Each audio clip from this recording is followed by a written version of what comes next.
ఇదిగో బాబాయ్ గారు, నువ్వు నేను ఇయ్యంకులం కాబోతున్నావు, ఊరంతా తెలిసిపోయింది. ఇప్పుడు నువ్వు పేసి పెడితే అట్ట. అవన్నీ నాకు చెప్పనకమాయా.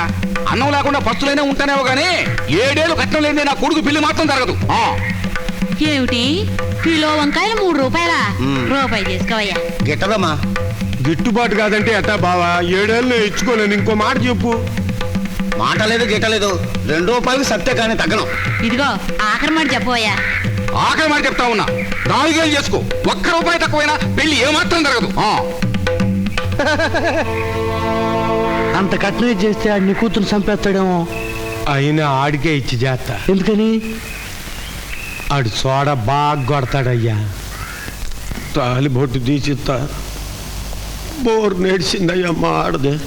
ఒరే, నీ కూతురు మెళ్ళో మంగళసూత్రం పట్టం కోసమని నీ పెళ్ళాం మెళ్ళో మంగళసూత్రం తీసేసావు.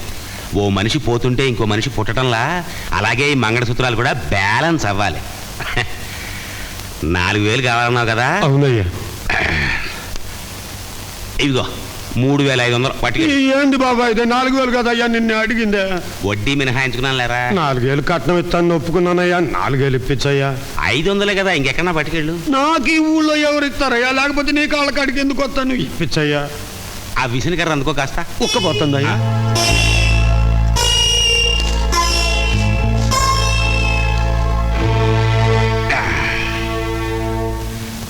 4,000 అని ప్రాణాలు తోడేస్తున్నావురా.